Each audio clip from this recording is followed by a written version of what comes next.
నమస్తే, వీటీవీ ప్రేమికి స్వాగతం. చంద్రబాబు నాయుడు గారి గురించి వైఎస్ రాజశేఖర రెడ్డి గారు బతుకున్నప్పుడు పదే పదే ఒక మాట చెప్తుండేవాడు ఆయన. అమ్మకి అన్నం పెట్టను కానీ పిన్నమ్మకి బంగారు గాజులు చేస్తానన్నాడు అని చెప్పని అంటూ ఉండేవాడు ఆయన. ఆ విధంగా ఆంధ్రప్రదేశ్ రాష్ట్రం రోజు రోజుకి కూడా అప్పుల ఊబిలో కూరుకుపోతూ ఎక్కడా కూడా అభివృద్ధి పరంగా కానీ లేదంటే ఆదాయం పెరిగే మార్గాలు కానీ కనిపించినటువంటి స్థితిలో చంద్రబాబు నాయుడు గారిది సింగిల్ ఎజెండాగా కనిపిస్తూ ఉంది. ఏంటంటే ఏది ఏమైనా సరే అమరావతిని పూర్తి చేయాలి, అమరావతి కోసం ఎంతైనా సరే ఆ పొలాల్లో మొత్తం డబ్బంతా తీసుకెళ్ళి పోయాల్సిందే. ఇదంతా ఎవరిదండి? ప్రజాధనం. పైగా దాని గురించి బెదిరించటం, అమరావతి గురించి ఎవరైనా మాట్లాడితే అది చేస్తా ఇది చేస్తానని సైకలాజికల్గా వాళ్ళని బెదిరించే పరిస్థితి. కానీ ఏం చెప్పారు ఆయన? ముందు చెప్పింది అమరావతి అనేటువంటిది సెల్ఫ్ ఫైనాన్స్ సిటీ, దానికి అదే డబ్బు తెచ్చుకుంటుంది, మేము సంపదను సృష్టిస్తాం, అవన్నీ కూడా అమ్ముతాం, అమ్మిన తర్వాత బోడంత డబ్బు వస్తుంది అని చెప్పి అన్నారు. కానీ ఆల్రెడీ ఇక్కడ చూసుకున్నట్లయితే ఇప్పటికే చెప్పింది ఆయనే చెప్పాడు స్వయంగా. 16వ ఆర్థిక సంఘం వచ్చినప్పుడు ఆయన చెప్పిన మాటలు ఏంటంటే, మేము ఇప్పటికి 31,000 కోట్లు సమీకరించుకున్నాం, కాబట్టి ఇంకా 77,000 కోట్లు మాకు కావాలి అని చెప్పని ఆయన అడుగుతున్నాడు. 77,000 కోట్లు కావాలి. ఇప్పుడు అంత అర్జెంటుగా అప్పుల రాష్ట్రానికి మరింత అప్పులు చేసి అంత శరవేగంగా రాజధాని నిర్మించాలా? కాదన్నట్లయితే ప్రజా అవసరాలు తీర్చుకుంటూ మరొక వైపు రాజధాని నిర్మాణాన్ని సజావుగా సాగేలాగా చూసుకోవాలా? ఇది ప్రజల పట్ల ఒక కన్సర్న్ ఉన్నటువంటి పాలకుడు ఆలోచించాల్సినటువంటిది.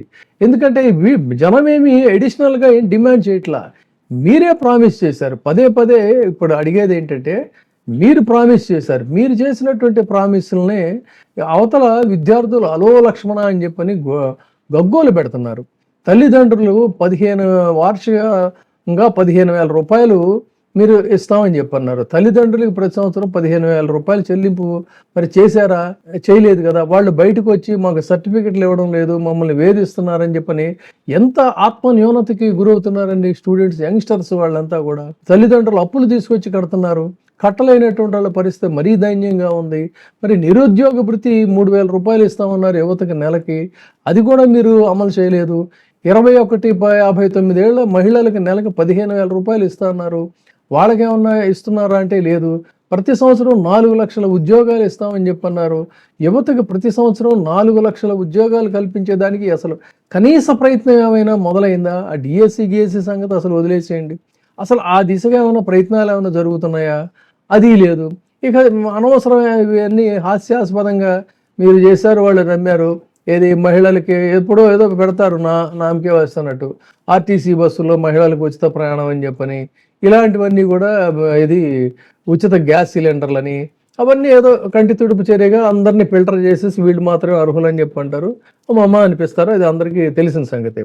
కానీ వాట్ అబౌట్ ద యూత్?